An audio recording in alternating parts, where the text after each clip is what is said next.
And a majority of the delegates, I can proudly say, are from the Northern Cape. So all of us want to feel welcome. Can you please tell us, please ensure that so please come to a stage and be able to welcome us all. Thank you.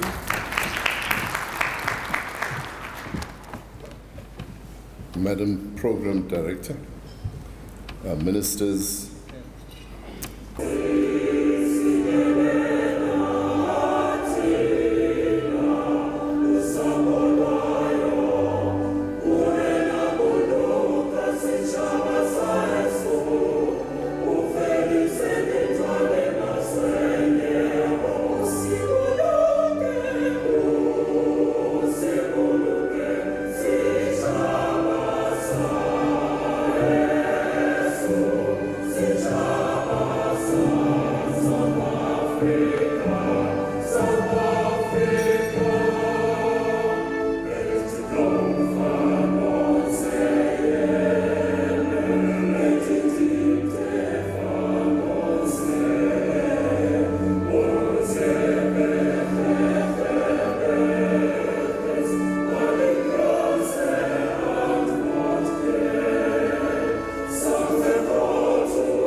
Thank you very much. You take a seat. And let me say good morning again. And Honorable Minister Barbara Creasy, thank you very much for the honor for vesting the powers in me to direct this program this morning. So let me also start to recognize our leaders in present with us here. I'm not alone with my colleague also, the MEC of Limpopo. They have joined us in the stage. The time that the guest has been recognized, we'll be able to see him, Honorable Thabo Mokoni, the MEC, and then also the MMC present here with me, with us as well, here present, and then the DG on the stage, and also recognize you and be able to move forward and say. So thank you very much, and also wants to recognize the leaders in the sector, but most importantly, the VVIP, correct me, Minister? VVIP, Omgert Links is amongst us in the stage left, the special guest of the Minister. I will not be doing right, my job will be taken from me if I don't do that honor, Minister. I think it is very important. Ek sou net dankie. Ons waardeer dit meneer het seker gemaak is u vandag hier vanoggend saam met ons. Ons baie waardeer dit meneer. Dankie. And as well as he's the founder member of People Parks. So this is why it's important that Minister thought that he should be with us this morning. And community leaders here in the present amongst us, the CPA leaders, the professional association leaders and wildlife association amongst ourselves, and all the leaders in the sector.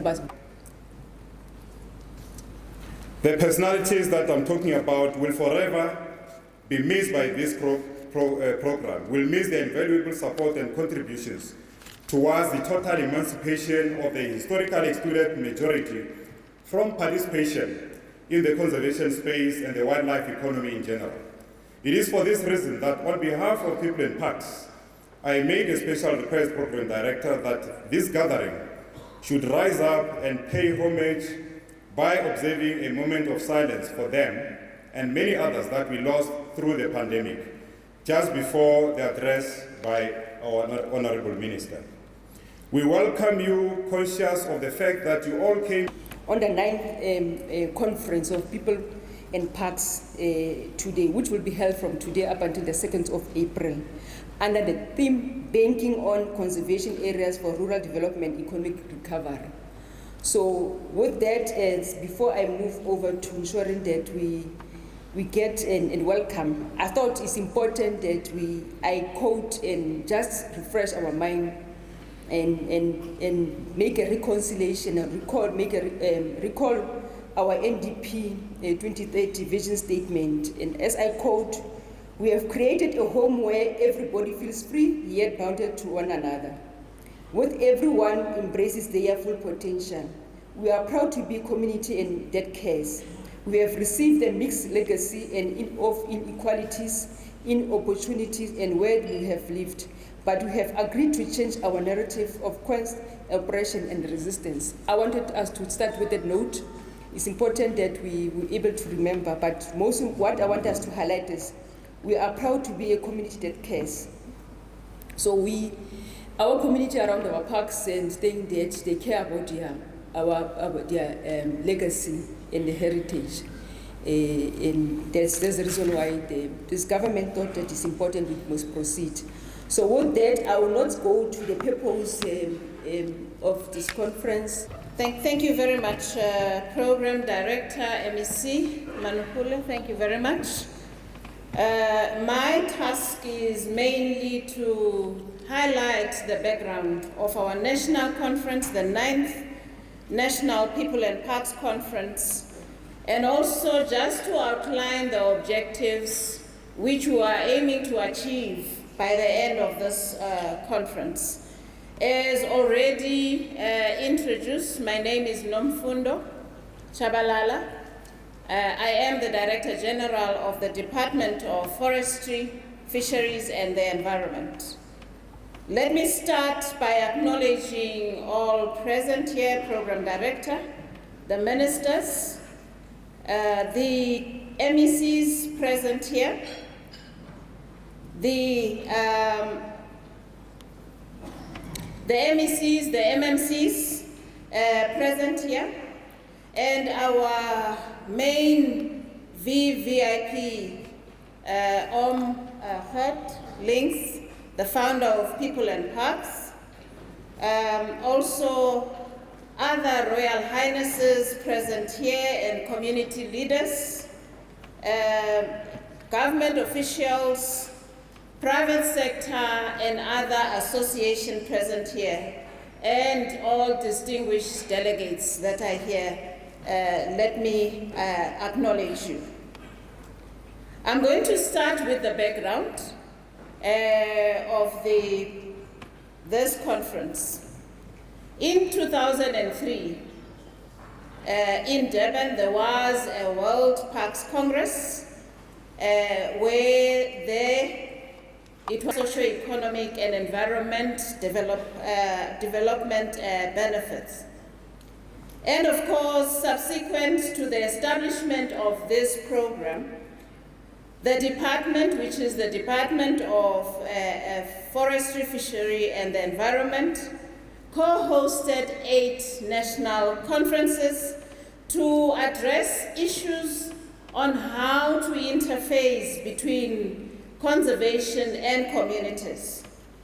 In particular, what is critical is around tangible benefit and also land restoration, ownership issues for communities who were previously displaced.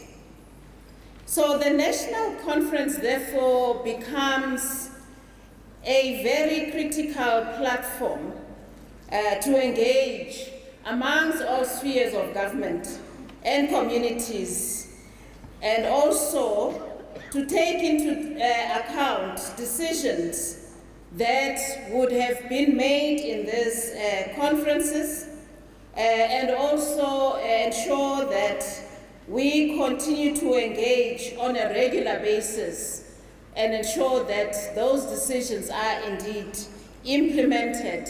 And this is done on an ongoing basis to deliver to our communities and all the people concerned.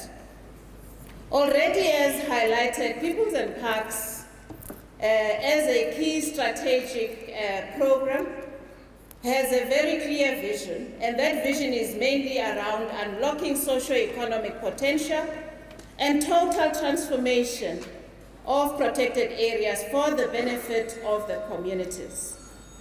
And that being the vision, it can only be attained through communities, government, conservation agencies working in partnership to ensure that restoration of land rights, creation of socio-economic opportunities, participation also is very key in decision making and also building capacity to ensure sustainability of biodiversity conservation. And that being a main anchor must be done through various key pillars of this program, where we deal with issues of restoration of land rights, core governance, economic development is critical, capacity building and awareness, and community stewardship. Now, coming to this national conference that is being hosted today, it's very critical to emphasize on the theme, which is banking on conservation areas for rural development and economy recovery. And there are very clear objectives of this conference that have been outlined, and they will be unpacked in the next day with an aim of having very clear resolutions by the end of our third day.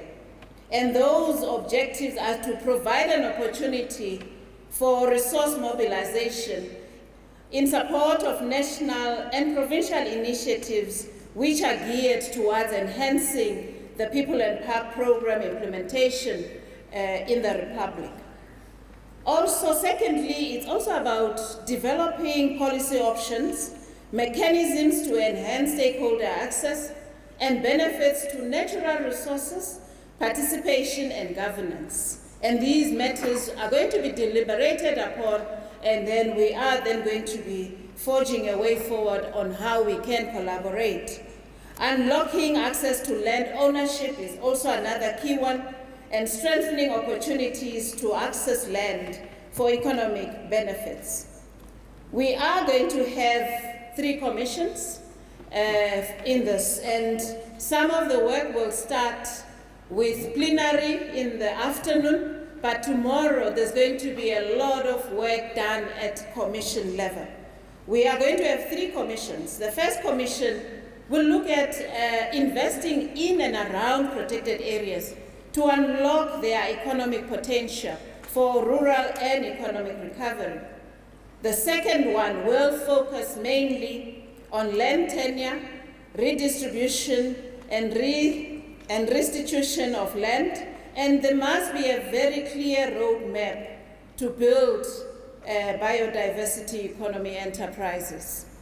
And the third will then be about putting people at the center of reimagining our conservation areas for a new deal for people and the nature, specifically for designated groups. So those are the 3 areas that are going to be the focus of the 3 commissions, which will do most of the work tomorrow.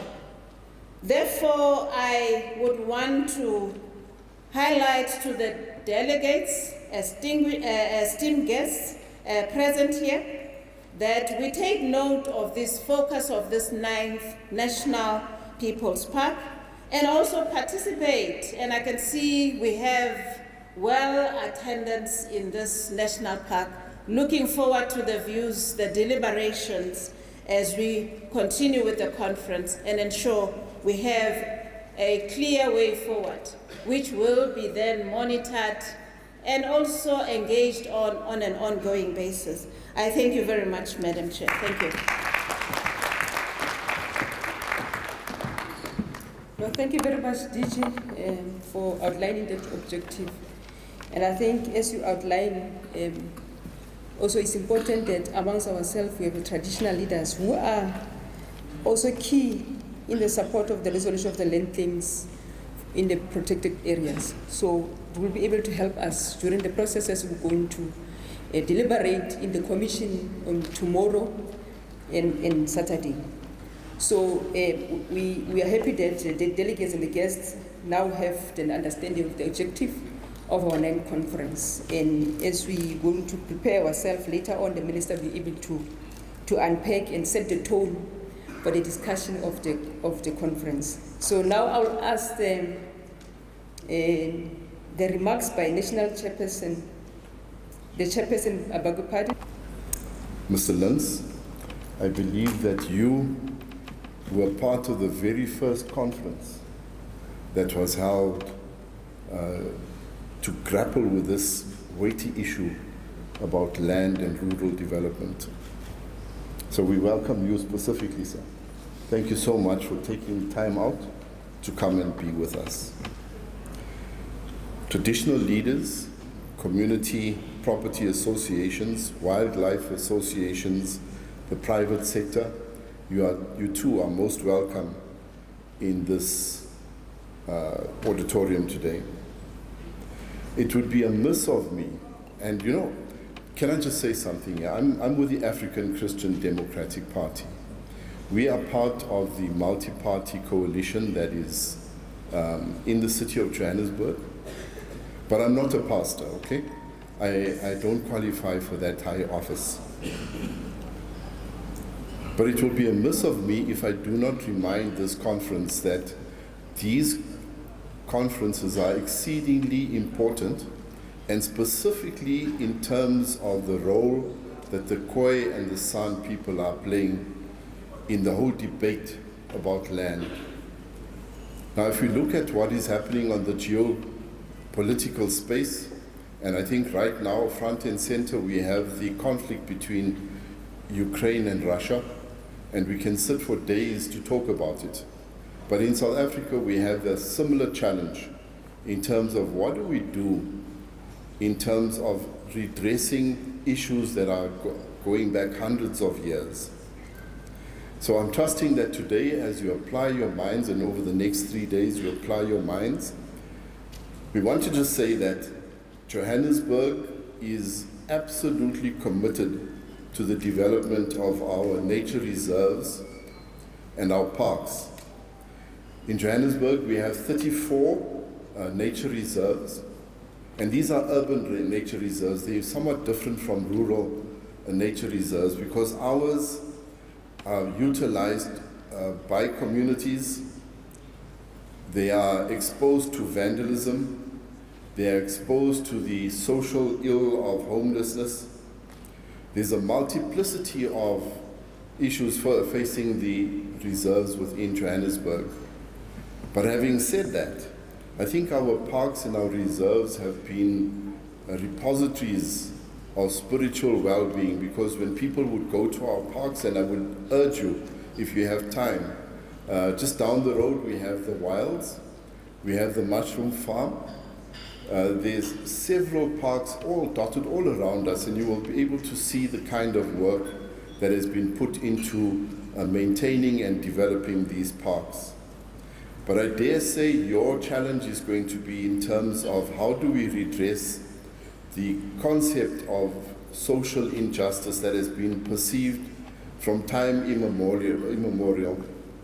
And it isn't from 1652 when Jan van Riebeck is reported to come and switch the lights on here.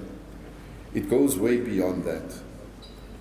So, having said that, I want to just say to you, thank you so much for taking time out in your busy schedules. No doubt there's going to be some exceedingly difficult conversations to be had, but if I can just plead with you on this one thing, let us look out for godly governance within this whole debate so that social justice can be the winner. Let us look out for opportunities to develop our parks and our rural conservation areas so that economic opportunity may flow from it. Let us look at ways and means of developing our rural areas so that people won't be drawn to Johannesburg, coming to look for a pot of gold, and in reality they will find that it is a bit difficult. It is more challenging than having to come here and just walk into a job. So if we can find ways and means of developing our rural areas I am absolutely certain with the mindset that we have in Johannesburg now, we are going to be looking at ways and means of partnering with every other municipality throughout the country so that we can have a more equal spread of development.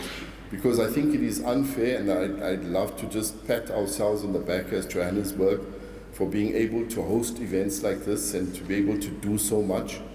But we should be able to do the same in Kokstad.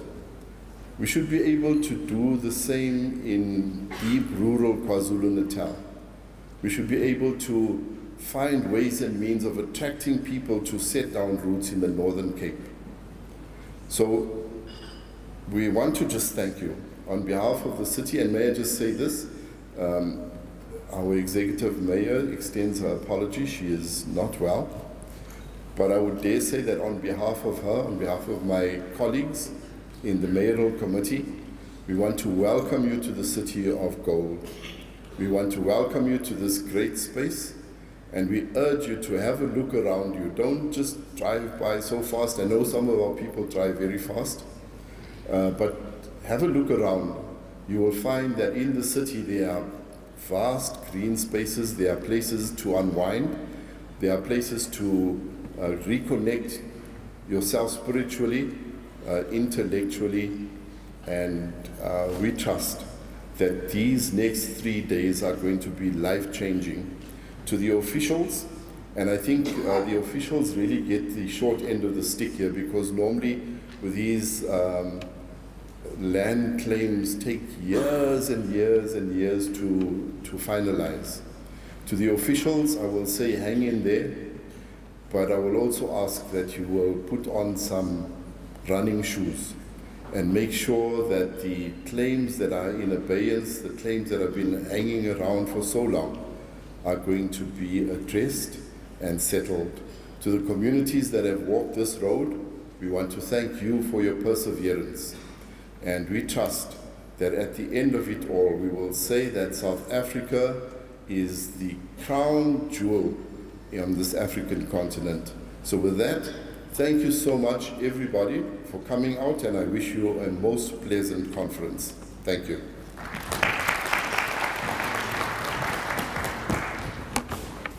Thank you very much, MNC Harris. Let me take this opportunity. I've noticed that some of our delegates have arrived late. I'm requesting our team.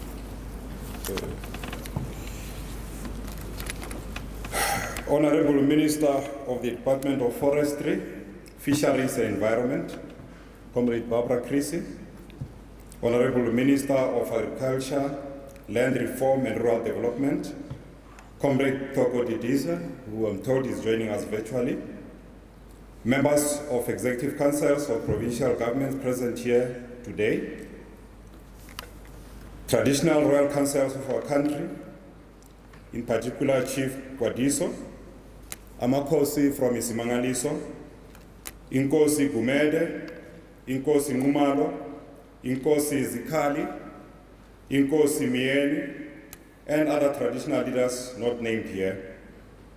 The National Deputy Chairperson and National Secretary of People and Parks, Comrades Tolman Sibia and Madam Lula Mamacholo, respectively, members of the National People and Parks Executive Leadership, Chairperson and Secretary of the National Youth in Conservation, the National Youth in Conservation Leadership, Chairpersons and board members of management authorities and their respective chief executive officers, the Director General of the Department, Ms. Nomfundo Chabalala, and the Chief Land Claims Commissioner, Ms. Nomfundo Ntoko Kobodo, esteemed leaders of the various government departments, Deputy Director Generals, Chief Directors, extinguished guests, fellow delegates, comrades and friends, good morning. We welcome you with joy and excitement after the bruising pandemic that caught everyone the world over by surprise, disrupted and changed our lives and modus operandi forever, to the extent that to date we are still reeling from the devastating effects of COVID-19. As we gathered here today, we mourn the loss of the esteemed and courageous former Minister of the Department of Environmental Affairs, our beloved Dr. Bomo Edith Ednam-Lewa, who left us soon after the Nandoni Conference in Limpopo in 2018. May her soul rest in peace.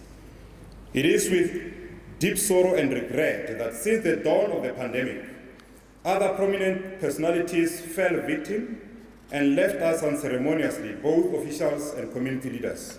Notably, would not be in attendance. It is also unique in that it is in fact a Northern Cape province stand to host the conference, but in a different location. It is almost 20 years since the World Parks Congress held in South Africa, Durban, where the Cape Vital Memo was crafted, which gave birth to the People and Parks Program. It was about 19 years ago when the 13 communities in a joint statement told the world that the lack of clarity around land ownership and rights has or continues to fuel the conflict between communities and conservation agencies. These communities were Richtersveld, Romanisen, Rimfasmark, Makuleke, and 8 other communities in St. Lucia. These communities that form part of that delegation that attended the 2003 World Parks Congress as your special guest of honor. Our elderly went for the conference, and I was told that he was being accompanied by his wife, who unfortunately on the way got some little accident which resulted in her being hospitalized. And we wish her a speedy recovery. That was a milestone which these communities in conservation. Noting the challenges of putting theory into practice facing us in South Africa, those leaders, the likes of Omgert, they acknowledge the lacking capacity from both communities and conservation agencies for effective co-management. They, as a result, identified 6 actions which were required to fulfill this dream. And they said, 1, as landowners, we must be involved in policy formulation, drafting of management plans and natural resource plans use. Understanding that where communities might not currently have expertise to undertake certain functions, we have the right to appoint others to act on our behalf or to give us advice. Co-management is not an end in itself, but should be seen as a means for building the capacity of communities to become full managers should they want to. Real inclusive management requires champions and strong committed leadership from conservation, intention of strengthening relations between communities living in the outskirts of parks and protected areas. Close quote. In that meeting, the DG, Ms. Nomfundo Chabalala, was also asked to advise us as to how the process of addressing bottlenecks that hamper the smooth implementation of the program to ensure the realization of tangible economic benefits to the communities can be done. And in her response, the DG Conf Development and Tourism, LIDET, for a period of 5 years, LIDET was given an authority to manage the reserve in terms of the various management of protected areas management legislations in place. While doing that, they completely forgot to recognize the community as equal partners and to live up to the expectations agreed upon during the signing of the co-management agreement. The community of Makuya has subsequently served divorce papers to LIDET and refused to renew the co-management agreement. They will look for another management authority to work with as per the commitment that was made during the 2003 Cape Vital Memo, when they committed and announced to the world that they will not take physical occupation of their land, but will make it available for conservation in perpetuity. The current Land Claims Commissioner, Nomfundo Ntloko Gobodo, once gave a similar warning to management authorities in one of the National Quarterly Steering Committee meetings that if you do not take communities seriously, there are concessionaires and there are investors out there who will take communities seriously and work with them. On that note, we salute Chief Makuya and his community for the giant step that they've taken. This is in line with the aspirations of the Cape Vital Memo which called upon government and other players in the conservation space to take landowners seriously in management of their land as equal partners. Minister, allow me to once again congratulate SANParks management and the board for their effort in beginning to take steps to work closely with communities. Our youth in conservation will be signing a memorandum of understanding tomorrow, the 1st of April 2022, where issues involving the youth of this country will be addressed, including transfer of benefits and other opportunities available in the industry.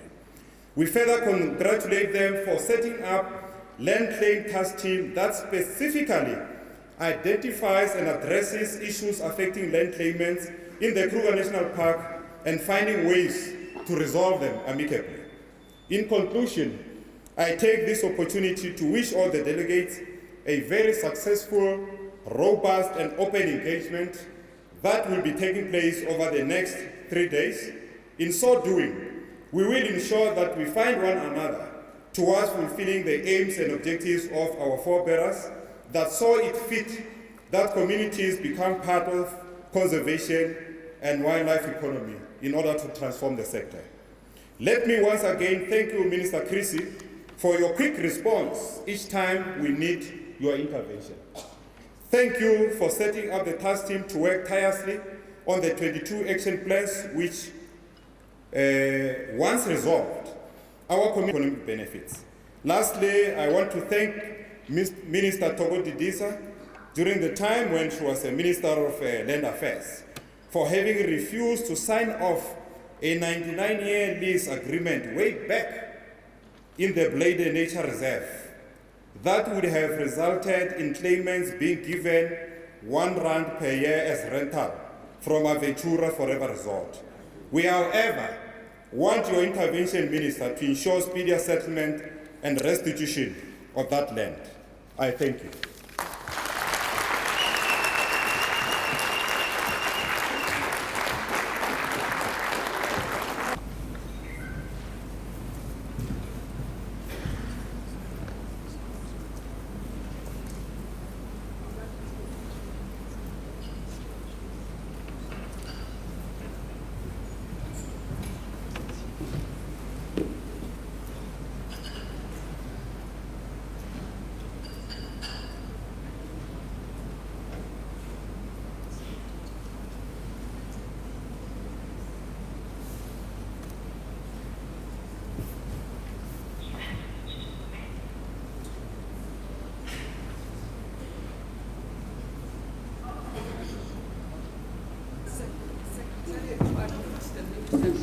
Okay, I was hoping that the technology will not fail us.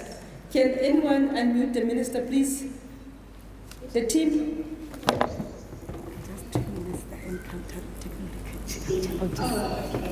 Allocated to me.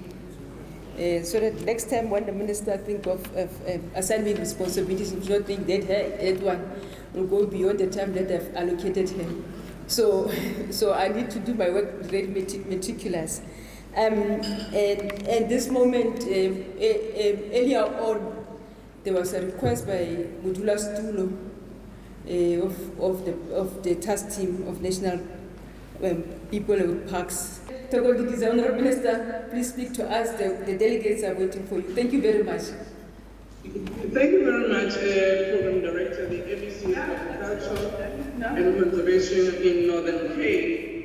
Unfortunately, Togo M, who's the one, I think, managing the program, continues to speak in the background, so it might actually have an echo. Is it not done now? Premier. Minister, my apologies. Can I check the team? Can you please mute the rest of the delegates who are online to give the opportunity to ministers to speak to us undisrupted? Please. My apologies to you, Minister. Thank you very much, MEC, who is our program director today. Premier of Gauteng Province, Mr. David Makura in absentia. Minister of Environment, Forestry and Fisheries, Mayor Barbara Creasy, my colleague, good morning. Chairperson of the Peoples and Parks Trust Team, Mr. Mofakane, MECs present from various provinces, the representative of the city of Johannesburg, who is representing the mayor, who welcomed us in this conference this morning, Directors General of the Department of Environment, Forestry and Fisheries, Mayor Chabalala, and other Directors General who may be present in our platform. Chief Land Claims Commissioner Menumfundo Nhloko Boboto, our traditional leaders who are present, and the leaders of the Khoi and the San, the claimant communities represented at the conference, the young people in conversation, Sun Park management and other protected areas, ladies and gentlemen. It is indeed an honor and privilege that I participate in this important conference where we are deliberating on the participation and the management of land in our country's national parks and protected areas. As we all appreciate, national parks are important sites of conserving our biodiversity, which includes flora and fauna as well as animal species. These areas have ensured that as a country we can protect our heritage while at the same time share these with other nations, which in turn bring value through tourism. The beauty of these areas are equally marred by our history that involve forced removals of our people from them. These policy choices of the past destabilize communities socially, politically, and economically. These communities have indigenous knowledge of conservation and coexistence with the natural environment and all its inhabitants. In 1994, we entered a new phase in which the democratic state decided to reverse the injustices of the past and build a new nation. Out of the ashes, something new is emerging. The new sprouts have not matured and become a fruit that can be harvested and eaten. It is a journey that requires nurturing and water. In order to balance the value of our conservation areas without compromising the land rights of those who are historically dispossessed and disenfranchised. I must say to the minister, we were ambushed when we came here. Mr. Mofakane just decided to ambush the great province of Limpopo. I would imagine that as an activist, it will not be part of our script. We were never brought up like that. The said community of Makuya, I've had a meeting with them. And the discussion is ongoing. And if you are married, when you serve the divorce papers, it can't be a single-sided story. It means all of us, we must come together and work. And you can't divorce government, because if you divorce government, you will have problems, because you need other resources. I think we must go back home and deal with this matter. I will continue, and I would want to invite you and the people of Makuya. I met the Chief Makuya. We have a relationship with the chiefs of our province. So it can't be that we just sign divorce papers in Johannesburg. I mean, people from rural areas come to Johannesburg and sign divorce papers. But what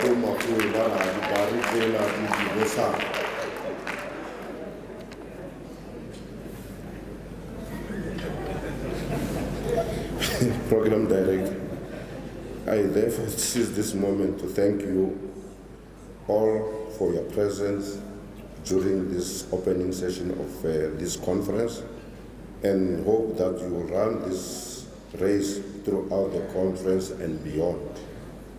Let me also echo the gesture demonstrated by the speakers before me and thank Omgert Links and his family for their presence and continuous effort to ensure that indeed we bank on protected areas for economic victory amongst our people, especially the previously displaced and disadvantaged. We also take this opportunity to wish your wife speedily recover.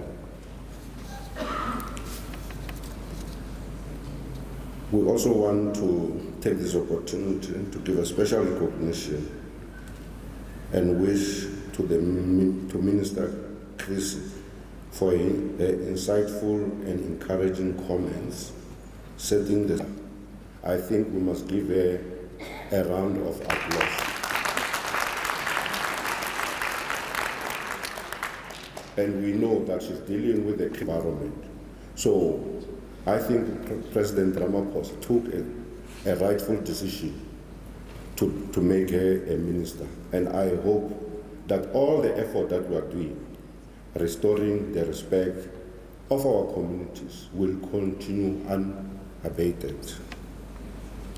Indeed, Minister, we need to fast-track the transformation agenda in this sector and grow this cake for sustainable livelihood and prosperity for all communities in and around protected areas. This generation can best honor its natural debt to its forebearers by translating government progresses in people's and parks program into tangible and practical activities at local level.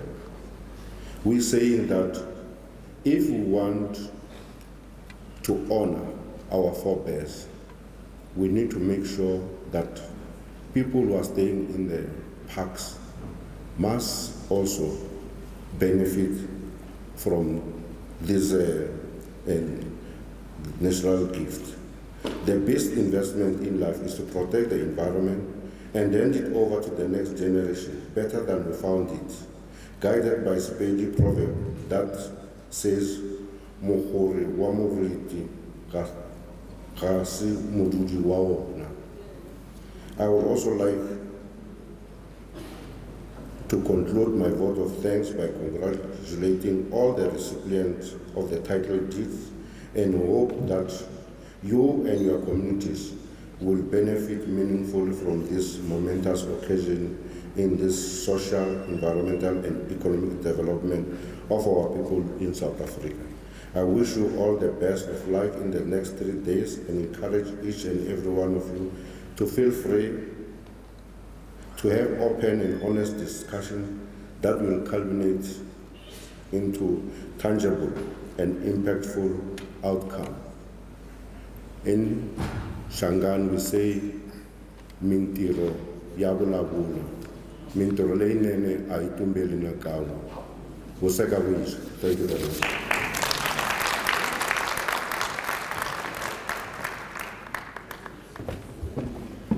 Thank you very much, MEC. We come off the. While ensuring that land in the protected areas will remain part of these establishments. At the same time, agreeing that there must be benefits that accrue to the claimant communities whose land now belongs in the parks. We agreed on a co-management approach. This was a South African model, learning obviously from what happens in other nations. Maybe it's important for us to reflect a bit. Why was it important for us to undertake this journey? I will pose it to say, we believe that communities who were dispossessed did not only lose their land rights on land, but they lost their identity, their wealth, and their dignity. A majority of these communities were displaced and lost their livelihoods from these areas from which they were moved. Secondly, we did this management arrangement in order to ensure that when the communities receive their land back, they can participate and share in the further development of their land. Thirdly, we thought it was critical to ensure that communities in their participation working with our national parks can evolve and learn new ways of conservation and thereby improving from what we have today. Today, we're here in order to reflect on the agreements were made in 2018 in respect of the land claims in particular, because these are these areas where we will be able to participate with our national parks, but also the provincial parks. On the land-related matters, I want to indicate that one of the agreements reached in 2018 was how we needed to fast-track the settlement of claims and transfer of title deeds to the respective communities. We also agreed that it was important that as the department, using the Section 42C of our Land Restitution Act, we give the grants to support those communities in developing the business plan on how they will participate in the land that is managed under the parks, and at the same time, the implementation of such claims. Today, we can report to this meeting that out of the 66 prioritized claims that fall under the restitution of land rights, we have actually resolved about 58 claims, and these have been transferred to the communities. On the remaining ones, I want to indicate that there are challenges which have impeded progress. In large measure, these challenges are about disputes which occur within claimant communities. Some of these disputes have led within the communities where groups have taken each other to court. Also, the issue of verification of claimants has taken their time in certain claims, while at the same time, territorial disputes amongst amakosi of neighboring communities have also been another challenge. On top of this, we all know that in 2020, COVID-19 pandemic also impeded progress. It was not easy, as we all would remember, to have large meetings with claimants in order to ensure that there is enough participation from those communities that were possibly removed. We therefore hope that some of these challenges, as we continue to work on them, we will be able to move with speed in concluding the remaining land claims. Program Director, Minister, and MECs, allow me to reflect on some issues that have emerged even in areas where agreements with the parks have been made. There have been difficulties in finding workable solutions on the implementation of the agreements in accordance with our core management agreement. Some communities equally have not received any benefits from the utilization of their land within the parks. There's also been slow progress on the part of government in particular to transfer some of the title deeds, thereby incapacitating further development and planning of these areas that has been so transferred. The other issue has been the interaction between the communities and the parks, which sometimes have actually been affected by the disputes that are in communities, which have in actual fact incapacitated management of the parks to know who are the rightful people that they must engage.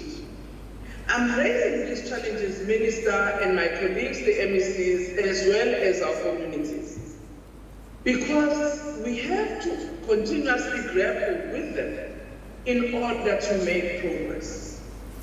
As we mark some progress that has been made, I have been asked to hand over the title deeds to the rightful communities. I will do so assisted by Mfundo Mhlogo-Gobodo, our Land Claims Commissioner. But as we do so, we want again to call all of us as we deliberate in this conference in the coming 2 days to really look as to what better ways we need to employ in order to make sure that the initial goal of what we agreed to wanting to achieve will be realized.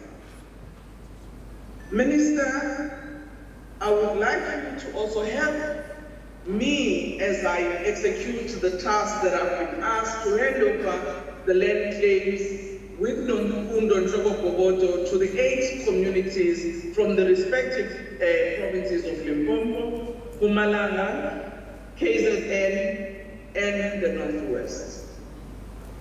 I would like to start by the Halameti community, which I'm sure is represented by the CPA who's there in the meeting. The second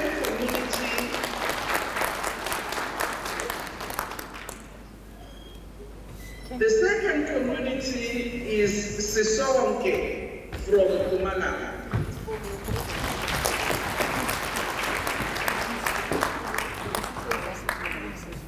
I can see you are all standing looking very beautiful on the stage.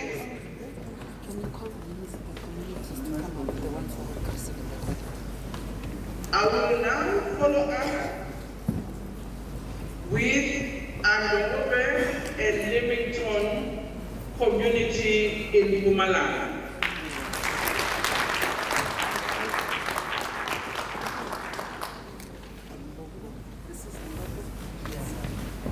Correct.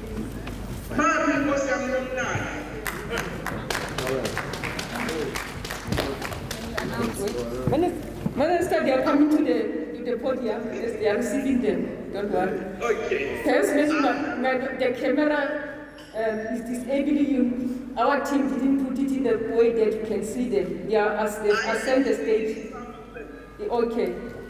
I am now going to follow up with the community of Wakim Babablaba in KwaZulu-Natal.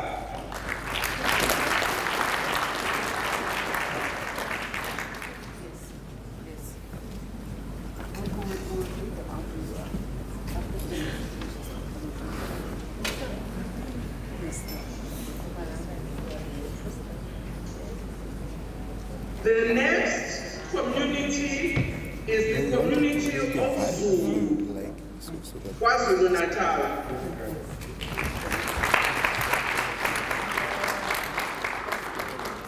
I thought I'll hear the relation. The next community is Ukoko from KwaZulu-Natal.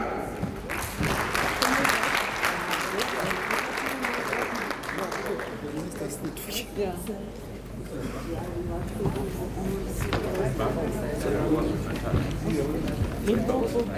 The next community is Bafaka from the Northwest.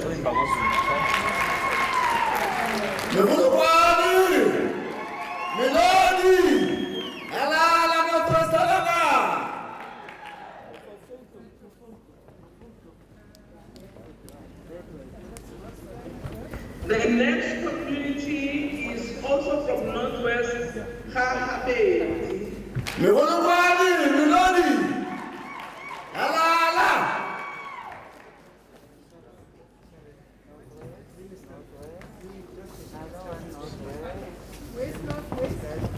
That was the last community that we're handing the title deeds to.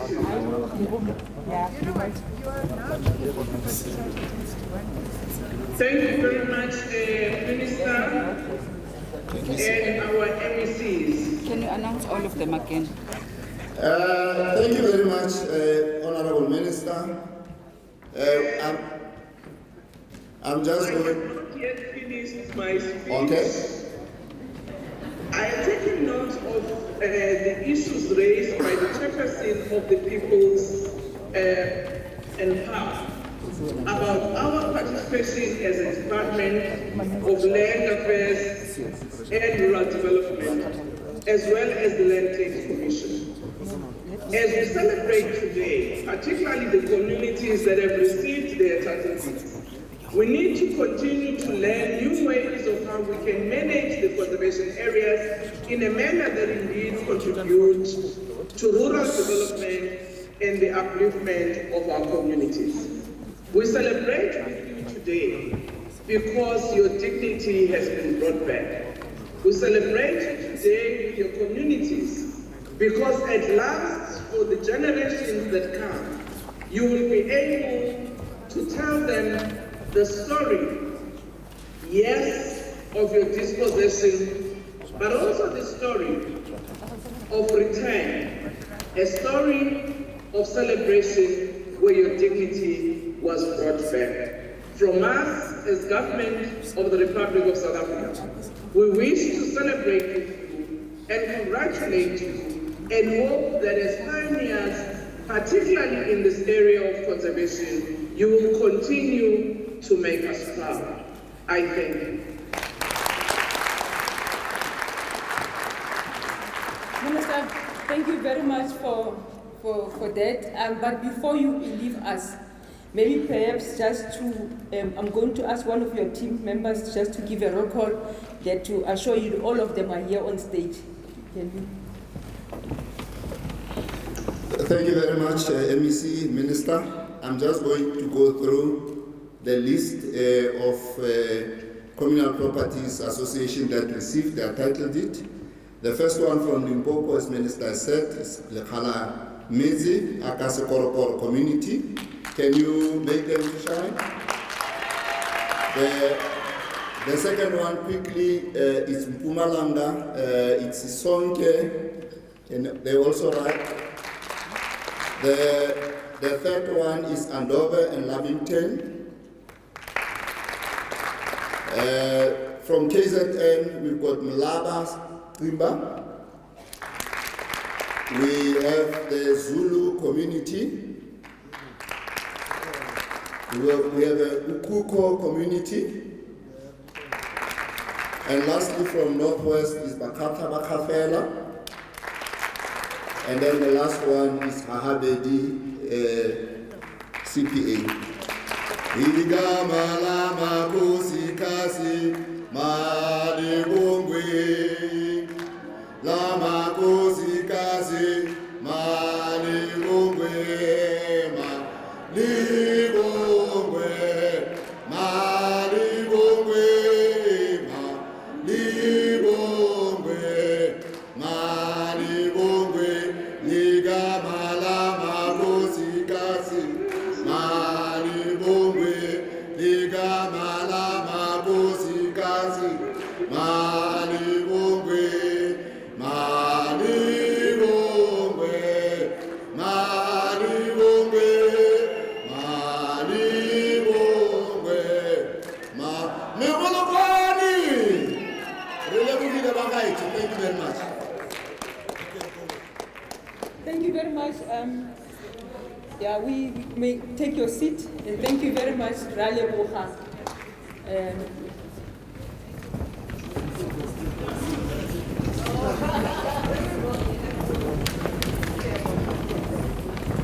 Indeed, the Gamalama Konskas Malibongwe.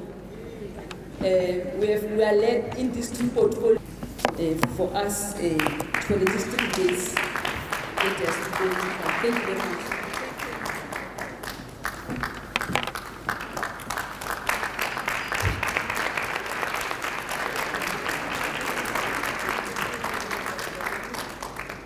Our program director for today, MEC Mase Manapole of the Northern Cape, and I want to thank you, Honourable MEC, for the warm welcome.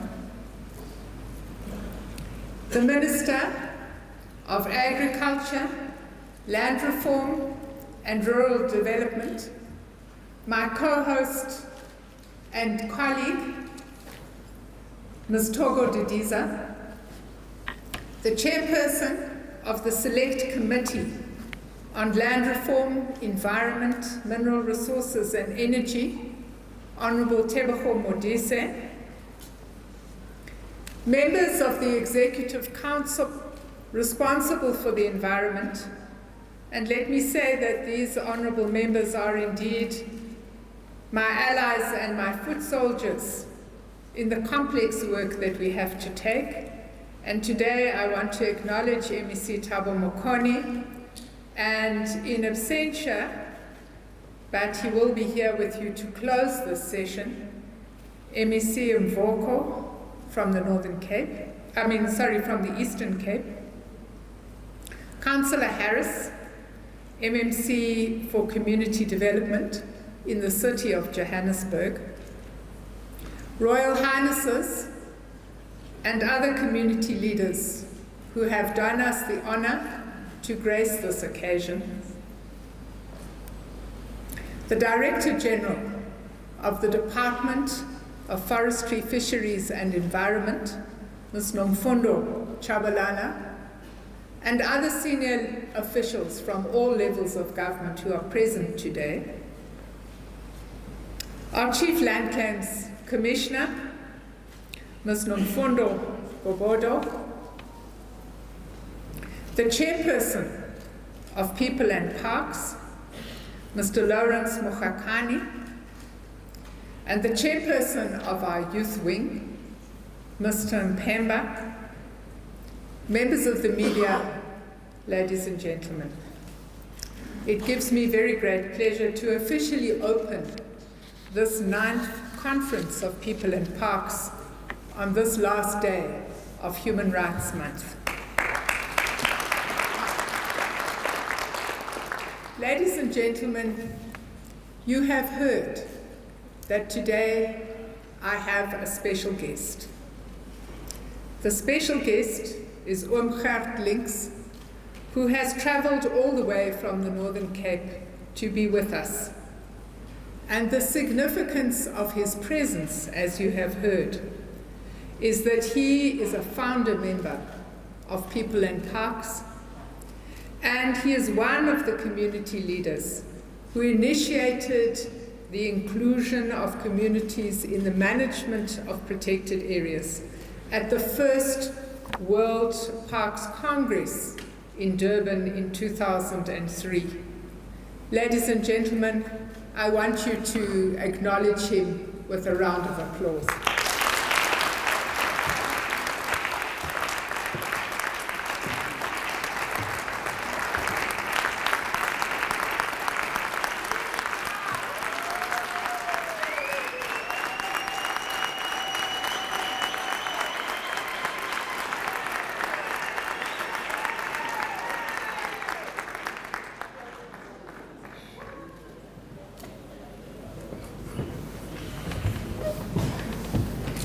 Now, as you have heard, ladies and gentlemen, it was at that Congress in 2003, that Congress that was opened by none other than our former and late President Nelson Mandela, that decided that people living in and around protected areas should participate in their management. This statement followed what was known as the Cape Vidal Memorandum, where 12 communities from across South Africa gathered at Isimangaliso Wetland Park between the 5th and the 7th of September 2003 to discuss and reach clarity on land ownership and rights. In the resulting Cape Vidal Memorandum, community representatives agreed that their land could be managed for conservation in perpetuity, provided, and this is a very important condition, that they were actively involved in the process and that they benefited from this process. Today, the Cape Vidal Memorandum remains a living document, an agreement that brings hope that a more progressive and humane approach that does not view nature as divorced from communities will continue to be implemented.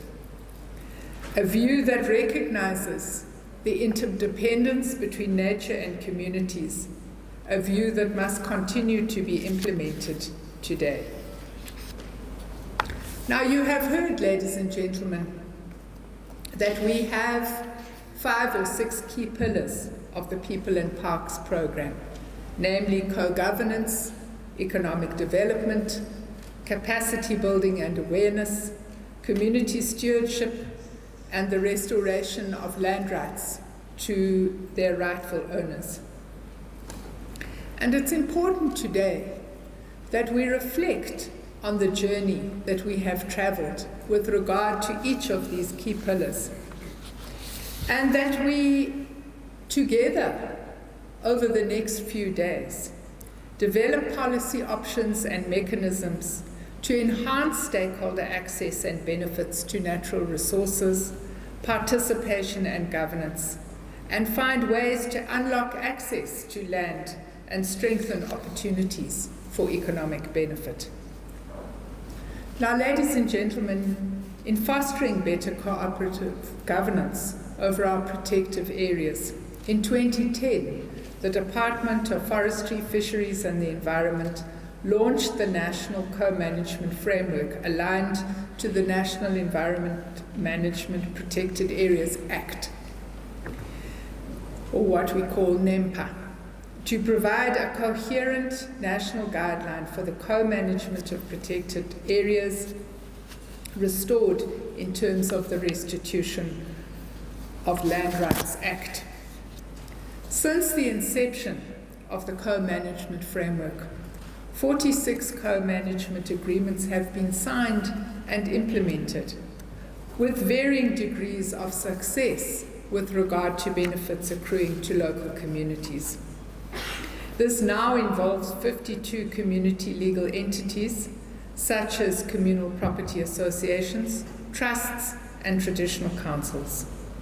The review of the framework has been undertaken to assess its implementation for continuous improvement. With regard to the representation of communities in decision-making forums, it is noteworthy that some of the management authorities have started appointing community members to their boards as part of the co-management agreements. This, as you have heard from the chairperson, is one of 22 issues that were raised with myself last year. And as you have heard, we at that point arranged for People in Parks to address MINMEC, so that the current MECs should be fully appraised of historical decisions and assist us in ensuring that there is representation on management authorities.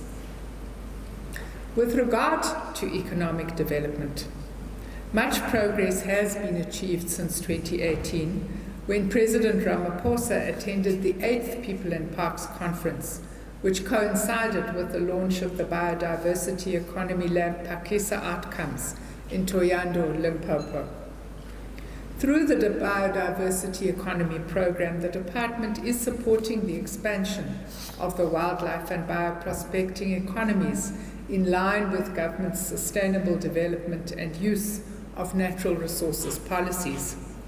Plans are afoot to implement pilot projects on bioprospecting in 19 traditional authorities in the Eastern Cape and Limpopo that will result in 2,455 community members getting temporary relief opportunities through the presidential economic stimulus.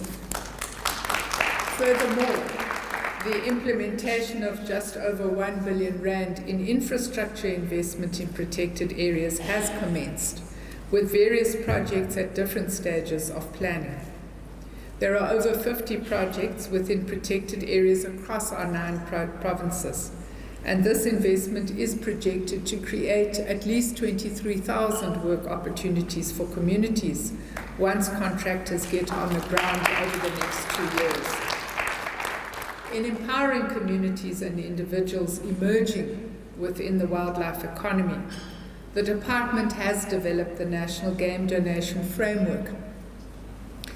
To date, 354 head of game have been donated to emerging game farmers in Groot Mariko, despite the challenges posed by the COVID-19 pandemic. The partnership that we are currently concluding with the Department of Defense will enable qualifying communities and previously disadvantaged individuals to receive an additional donation of 6,500 head of game as part effort to transform the wildlife sector. We have also developed the first ever game meat strategy in partnership with the Departments of Agriculture, Land Reform and Rural Development, the Department of Trade and Industry and Competition, and the Department of Health. Now, the growth of the game meat industry, if properly developed through economies of scale and transformed from a mostly informal sector economy into a formal one, could lead to much needed socio-economic development in many parts of rural South Africa. If properly coordinated and communicated, there is potential for communally owned land that is currently used for intensive cattle grazing to be used for grazing plains game, such as antelope. Now, ladies and gentlemen, as we confront the crises of climate change and the fact that the microclimates in many areas of our country are becoming increasingly unconducive for cattle and sheep production, we do need to think about the production of different forms of livestock. Involvement in the game meat industry can assist land claims beneficiaries and communities living adjacent to national parks to extract more value from their land by engaging in mixed farming models. This raises the important issue of capacity building and awareness. And we must admit from the outset that over the last 2 years with the COVID-19 pandemic, many of our planned activities have had to be shelved. Nevertheless, despite these trying circumstances, we are pleased to announce today that 897 community members, including women and young people, have been trained and supported in various ways. This has included a visit to Namibia to study best practice on mechanisms for community involvement in conservation management.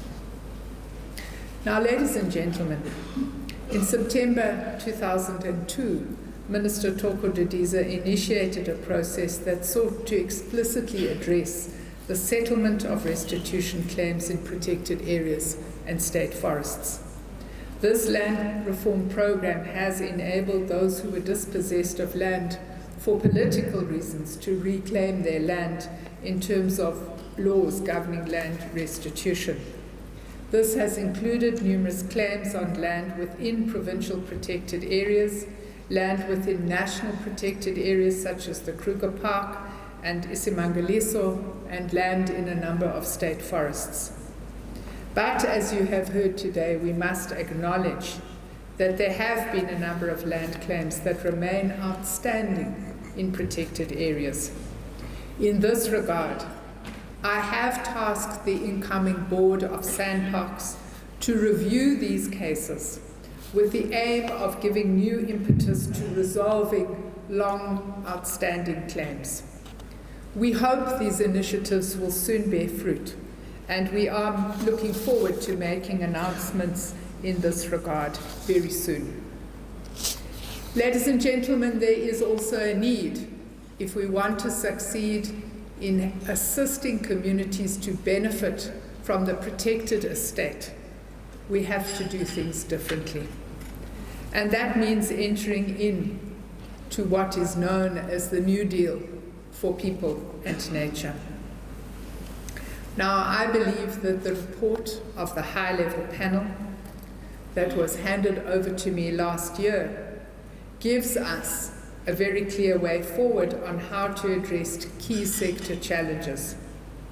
The high-level panel consulted people and parks, as well as traditional leaders, traditional healers, and communities adjacent to the Big Five protected areas in Northwest, Limpopo, Mpumalanga, KwaZulu, and the Eastern Cape. The voices of these stakeholders have a strong presence in the report and informed many of the recommendations. The high-level panel highlighted the importance of transformation of the sector with empowerment and capacitation of communities living with wildlife and recognition of their traditional their traditions and cultures as practiced through the traditional leaders and traditional healers. The high-level panel recommended the development of a white paper on conservation and sustainable use of South Africa's biodiversity, and indicated the need for a shift to an Africanized conservation approach that embraces the diverse cultures, traditions, and knowledge systems in South Africa, as well as values such as Ubuntu. This white paper must ensure transformation with access and beneficiation by communities adjacent to protected areas, as well as for previously disadvantaged individuals. I'm pleased to inform People and Parks that such a draft white paper has been approved by MINMIC for submission to Cabinet in due course. The high-level panel identified the importance of ensuring access to protected areas by communities in order to create meaningful value chains through community, small and micro enterprises, especially those in the ecotourism sector.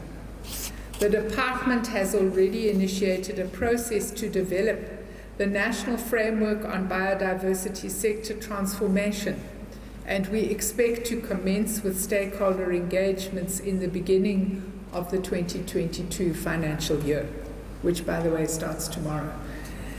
The high-level panel report also highlights concerns over human-wildlife conflict, especially for communities living adjacent to protected areas. The department has initiated a large global environment facility-funded project to try and understand and resolve these issues, and consultation is already underway for the implementation of this project. I will ensure that the department fully consults People and Parks to feed into all stages of this work and to strongly influence the outcomes. Now, ladies and gentlemen, partnerships are key to the success of the People and Parks program. Last year, I had the opportunity to engage with the late chairperson of the National House of Traditional and Khoisan leaders, Nkosi Mahlangu. May his soul rest in peace. And this led to the signing of a memorandum between my department and the Department of Traditional Affairs under COCTA this month. The Memorandum of Understanding will see all our branches working closely with the Department of Traditional Affairs to address some of the challenges confronting communities across our country. I similarly had bilateral engagements with the Minister of Small Business Development, which again led to the signing of a Memorandum of Understanding. This partnership will see some of our small enterprises receiving the support they need from the Department of Small Business Development. Today, you have seen the close working relationship between myself and Minister Didiza. We have just concluded another Memorandum of Understanding that will pave the way for the seamless alignment of legislation and cross-departmental collaboration in a whole number of areas that affect both of our work. Similarly, the Memorandum of Understanding we have concluded with the Department of Science and Innovation and Trade and Industry and Competition paves the way for supporting our emerging bioprospectors and biotraders across the value chain through the Bioproducts Advancement Network of South Africa, or what is known as BioPanza. In addition, the memorandum with the traditional health practitioners will bring our department closer to the prime users of biological resources so that jointly we can find a way to educate our communities to use our resources sustainably. In conclusion, ladies and gentlemen, as you have heard, we are meeting at a difficult time when we and the rest of the world are emerging from the devastating COVID-19 pandemic. This outbreak affected all facets of society. As we look to a new nature-based and climate-resilient future, it is important that investment in our protected areas is ramped up so that they can return to full operation. This would require collaboration between government, communities, and the private sector. In all our endeavors, we must put communities at the center of the New Deal for people and nature. Let me conclude by wishing you very well in this conference. I hope you will emerge with innovative solutions for a new future, which is community and nature-centered, and of course benefits people in all regards. I therefore declare the 9th People and Parks Conference officially opened.